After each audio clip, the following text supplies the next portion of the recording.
दादरच्या शिवाजी पार्क मैदानात पार पडणाऱ्या मनसेच्या मेळाव्याची जय्यत तयारी सुरू।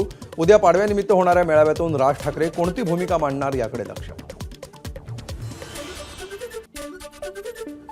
मलबार हिलमध्ये तयार करण्यात आलेल्या नेचर वॉक वे उद्यापासून खुला करण्यात येणार।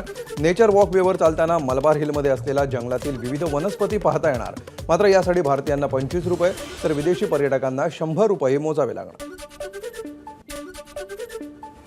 गुढीपाडव्याच्या पूर्वसंध्येला ठाण्याच्या कचराळी तलाव परिसरामध्ये दीपोत्सव। यावेळी परिसरातील नागरिक मोठ्या संख्येने उपस्थित।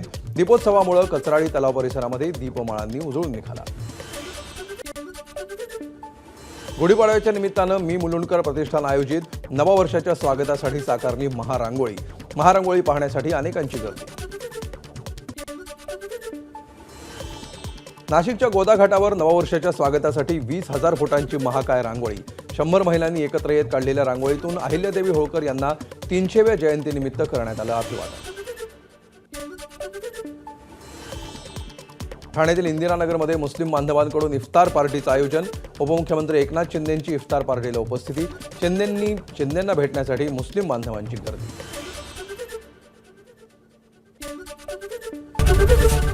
एबीपी माझा, उघडा डोळे बघा नीट।